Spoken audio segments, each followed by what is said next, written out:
നമസ്കാരം. മലയാളി വാർത്ത ഇൻസൈഡിലേക്ക് സ്വാഗതം. അതീവ ഗുരുതരമാണ് ഇപ്പോൾ സംസ്ഥാനത്തെ അവസ്ഥ. 2018 മഹാപ്രളയത്തിന് സമാനം. അപ്രതീക്ഷിതവും അതിശക്തവുമായ മഴയിൽ വിറങ്ങലിച്ച് നിൽക്കുകയാണ് മധ്യകേരളം. പത്തനംതിട്ട ജില്ലയിൽ പ്രളയ സമാന സാഹചര്യം. 2018 മഹാപ്രളയത്തിന് സമാനമാണ് റാന്നി ഉൾപ്പെടെയുള്ള മേഖലകളിലെ ഇപ്പോഴത്തെ സ്ഥിതി. മഴ തുടർന്നാൽ ജില്ലയിലെ സ്ഥിതി അതീവ ഗുരുതരമാകുമെന്ന് ദുരന്ത നിവാരണ സമിതി പറയുന്നു. പമ്പ, അച്ചൻകോവിൽ നദികളിൽ ജലനിരപ്പ് അപകടകരമായ സ്ഥിതിയിലേക്ക് ഉയരുന്നു. റാന്നി നഗരവും പ്രധാന റോഡുകളുമൊക്കെ പൂർണ്ണമായും വെള്ളത്തിനടിയിൽ. റാന്നി ടൗൺ പുറം ലോകവുമായി ഒറ്റപ്പെട്ടു. 2018 നമ്മൾ കണ്ട ഡിങ്കി ബോട്ടുകളും സമാന സാഹചര്യങ്ങളുമാണ് റാന്നി ടൗണിലുള്ളത്. വടശ്ശേരിക്കര റോഡ് ഉൾപ്പെടെയുള്ള പ്രധാന ഗതാഗത പാതകളിൽ വെള്ളം കയറി. ഇതോടെ പൂർണ്ണമായി ഒറ്റപ്പെട്ട് നിൽക്കുകയാണ് റാന്നി ടൗൺ. വെള്ളപ്പൊക്ക ഭീഷണി രൂക്ഷമാകുന്നു. മറുവശത്ത് സുരക്ഷാ മുൻകരുതലിന്റെ ഭാഗമായി വൈദ്യുതി ബന്ധം പൂർണ്ണമായി വിച്ഛേദിച്ചു. പ്രദേശം പൂർണ്ണമായി ഇരുട്ടിലായി. പല സ്ഥലങ്ങളിലും മൊബൈൽ ഫോണുകൾ നിശ്ചലമാണ്. ചാർജ് ചെയ്യാൻ മാർഗമില്ല.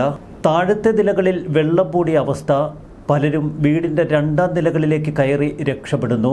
ചെറുപ്പക്കാർ ഒരുവിധം നീന്തി രക്ഷപ്പെടാനുള്ള ശ്രമത്തിൽ. ദുരന്ത നിവാരണ സേനയുടെയും ഫയർ ആൻഡ് റെസ്ക്യൂ സർവീസിൻ്റെയും നേതൃത്വത്തിൽ പ്രദേശത്ത് രക്ഷാപ്രവർത്തനം പുരോഗമിക്കുന്നു. വീടുകളുടെ 2ാം നിലയിലും മറ്റും കുടുങ്ങിക്കിടക്കുന്ന ആളുകളെ എത്രയും പെട്ടെന്ന് രക്ഷപ്പെടുത്തേണ്ടതുണ്ട്. ഡിങ്കി ബോട്ടുകൾ ഉപയോഗിച്ച് സുരക്ഷിത ഇടങ്ങളിലേക്ക് ആളുകളെ മാറ്റുന്നു. സംസ്ഥാനത്ത് മലയോര മേഖലകളിലും മധ്യകേരളത്തിലുമൊക്കെ പ്രളയ സമാന സാഹചര്യം എന്നുറപ്പിക്കുന്ന കാഴ്ചകൾ. വിവിധ ഇടങ്ങളിലുണ്ടായ മണ്ണിടിച്ചിലിലും ഉരുൾപൊട്ടലിലും 3 പേർ മരിച്ചുവെന്നാണ് ഔദ്യോഗിക കണക്ക്. പത്തനംതിട്ട, കോട്ടയം, ഇടുക്കി ജില്ലകളിൽ മഴ ഏറ്റവും ശക്തമായി തിമിർത്തു പെയ്യുന്നു. കനത്ത മഴയെ തുടർന്ന് കോട്ടയം, ഇടുക്കി, പത്തനംതിട്ട, വയനാട്, മലപ്പുറം, ആലപ്പുഴ, പാലക്കാട്, കോഴിക്കോട്, കണ്ണൂർ എന്നീ 9 ജില്ലകളിലെ വിദ്യാഭ്യാസ സ്ഥാപനങ്ങൾക്ക് കളക്ടർമാർ അവധി പ്രഖ്യാപിച്ചു. കോട്ടയം, ഇടുക്കി ജില്ലകളിലെ മലയോര മേഖലകളിലുണ്ടായ ഉരുൾപൊട്ടലിലാണ് 3 ജീവനുകൾ നഷ്ടമായത്.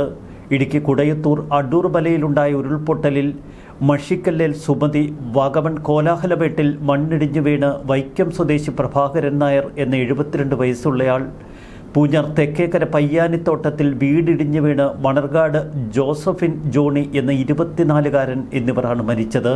പയ്യാനിത്തോട്ടത്തിൽ ജോസഫിന്റെ മാതാവ് റെജീനയ്ക്കായി തെരച്ചിൽ തുടരുന്നു. അടൂർ മലയിൽ നിന്ന് 2 പേരെ രക്ഷപ്പെടുത്തി. കേവലം 2 മണിക്കൂർ തിമിർത്ത് പെയ്ത മഴയിൽ പമ്പാ നദി രൗദ്രഭാവം പൂണ്ട് കരകവിഞ്ഞൊഴുകി. പത്തനംതിട്ട തുമ്പാക്കുളത്ത് ശക്തമായ ഉരുൾപൊട്ടൽ. മണിമലയാർ കരകവിഞ്ഞൊഴുകുന്നു. തേക്കുംതോട് കൊച്ചുപാലം വെള്ളത്തിനടിയിലായി. നിരവധി പ്രദേശങ്ങളാണ് ഇപ്പോൾ വെള്ളത്തിനടിയിൽ. റാന്നിക്ക് പുറമെ കോന്നി മേഖലയും പൂർണ്ണമായി വെള്ളത്തിനടിയിൽ. ഇടുക്കി ജില്ലയിൽ അതീവ ഗുരുതരമാണ് സ്ഥിതിഗതികൾ. ഉപ്പുതറയിൽ പോലീസ് ജീപ്പിന് മുകളിലേക്ക് മണ്ണിടിഞ്ഞു വീണു. ഉദ്യോഗസ്ഥൻ അത്ഭുതകരമായി രക്ഷപ്പെട്ടു. ഏലപ്പാറ ചെമ്മണ്ണ് ഭാഗത്ത് വീടിന് മുകളിലേക്ക് മണ്ണിടിഞ്ഞു വീണ് ഒരാൾ കുടുങ്ങിക്കിടക്കുന്നു. വാഗമണ്ണിലും ഈരാറ്റുപേട്ടയിലുമൊക്കെ വ്യാപകമായ മണ്ണിടിച്ചിൽ. പല സ്ഥലങ്ങളിലും റോഡുകൾ നിശ്ചലമായി ഒറ്റപ്പെട്ട് നിൽക്കുന്നു. കോട്ടയത്തിന്റെ കിഴക്കൻ മേഖലകളിലും മഴ തിമിർത്തു പെയ്ത് അപകടകരമായ സ്ഥിതിയിൽ. 3 നിലവിൽ ഉരുൾപൊട്ടി പാലാ ഡിപ്പോയിലെ KSRTC ഡ്രൈവർ രാജേഷിന്റെ വീട് പൂർണ്ണമായും ഒലിച്ചുപോയി. കൂട്ടിക്കൽ, കൊടുങ്ങ, പൂഞ്ഞാർ, മീനച്ചിൽ, കാഞ്ഞിരപ്പള്ളി താലൂക്കുകളിൽ ഉരുൾപൊട്ടലുകൾ. Punalur Muvattupuzha road, Pala Erattupetta road, KK road, Kanjirappally Erattupetta road എന്നിവിടങ്ങളിലൊക്കെ വെള്ളം കയറി വാഹന ഗതാഗതം നിലച്ചു. മണിമലയാർ കരകവിഞ്ഞൊഴുകിയതോടെ മണിമല ടൗണും സമീപ പ്രദേശങ്ങളിലെ നിരവധി വീടുകളിലും വെള്ളം കയറി നിൽക്കുന്ന അവസ്ഥ. മണിമല ആറിലേക്ക് ഒഴുകിച്ചേരുന്ന പ്രധാന ഇടത്തോടുകളൊക്കെ കരകവിഞ്ഞൊഴുകുന്നു. കോട്ടയത്തിന്റെ കിഴക്കൻ മേഖലകളിലാണ് അതിശക്തമായ മഴ പെയ്തിറങ്ങുന്നത്. 3 നിലവിൽ ഉരുൾപൊട്ടി വ്യാപകമായ നാശനഷ്ടം. കോട്ടയം ജില്ലയിൽ 6 കേന്ദ്രങ്ങളിൽ ഇപ്പോൾ ദുരിതാശ്വാസ ക്യാമ്പുകൾ തുറന്നു. പത്തനംതിട്ട ജില്ലയിലെ രക്ഷാപ്രവർത്തനങ്ങൾക്കായി കൊല്ലത്ത് നിന്ന് 3 ബോട്ടുകൾ എത്തിക്കുമെന്ന് പത്തനംതിട്ട ജില്ലാ കളക്ടർ നിസാമുദ്ദീൻ അറിയിച്ചു. വനം വകുപ്പിന്റെ കട്ടവഞ്ചികൾ ഇതിനകം തന്നെ അവിടെ എത്തിച്ചേർന്നു. ആറന്മുളയിൽ നിന്ന് വ്യാപകമായി ആളുകളെ ഒഴിപ്പിക്കുന്നു. ജില്ലയിൽ 3 ഉരുൾപൊട്ടൽ സ്ഥിരീകരിച്ചു. മധ്യകേരളത്തിന് പുറമെ വടക്കൻ മലബാറിലും അതിശക്ത മഴയാണ് ഇപ്പോൾ റിപ്പോർട്ട് ചെയ്യുന്നത്. മലപ്പുറം മോങ്ങത്ത് ദേശീയപാതയിൽ വെള്ളം കയറി. മലപ്പുറം വടക്കേമണ്ണയിൽ കോട്ടക്കൽ റോഡ് മണ്ണിടിച്ചിലിനെ തുടർന്ന് താൽക്കാലികമായി അടച്ചു. കോട്ടയം ചാമപ്പതാൽ എന്ന പ്രദേശത്ത് വ്യാപകമായി വെള്ളം കയറി. വ്യാപാര സ്ഥാപനങ്ങളിലൊക്കെ വെള്ളം കയറിയ നിലയിൽ. പാലക്കാട് ജില്ലയിലെ നെല്ലിയാമ്പതി ഉൾപ്പെടെ മലയോര മേഖലയിലെ എല്ലാ വിനോദ സഞ്ചാര കേന്ദ്രങ്ങളിലേക്കും ഇനിയൊരു അറിയിപ്പുണ്ടാകുന്നതുവരെ സഞ്ചാരികൾക്ക് പ്രവേശനം നിരോധിച്ചതായി ജില്ലാ കളക്ടർ അറിയിച്ചു. മലമ്പുഴയിലും കവയിലും സഞ്ചാരികൾക്ക് പ്രവേശനം നിരോധിച്ചു. ശബരിമല റോഡിൽ കണമല അട്ടിവളവിൽ റോഡിലേക്ക് മണ്ണിടിച്ചിൽ. തൊടുപുഴ റോഡിലും ടൗണിലുമൊക്കെ വ്യാപക വെള്ളക്കെട്ടുകൾ. പാല ഈരാറ്റുപേട്ട റോഡിൽ മൂന്നാനിയിൽ വെള്ളം കയറി. പൂഞ്ഞാർ തെക്കേക്കര പയ്യാരിത്തോട്ടത്തിൽ ഉരുൾപൊട്ടലിന്റെ കാഴ്ചകൾ വേദനിപ്പിക്കുന്നത്. ഈ ഉരുൾപൊട്ടലിലാണ് ജോസഫിൻ ജോണി എന്ന 24-കാരൻ മരിച്ചത്. ജോസഫിൻ ജോണി അപകടത്തിൽ കാലിന് പരിക്കേറ്റ് വീട്ടിൽ കഴിയുന്നതിനിടയിലാണ് ഉരുൾപൊട്ടലിൽപ്പെട്ടത്. മാതാവ് റെജീന ഇപ്പോഴും വീട്ടിൽ കുടുങ്ങിക്കിടക്കുന്ന അവസ്ഥയിൽ. ഭർത്താവ് MJ ജോണി അടുത്ത വീട്ടിലായതുകൊണ്ട് മാത്രം രക്ഷപ്പെട്ടു. മക്കളായ ജോമിറ്റും സോമിറ്റും വീട്ടിലുണ്ടായിരുന്നില്ല.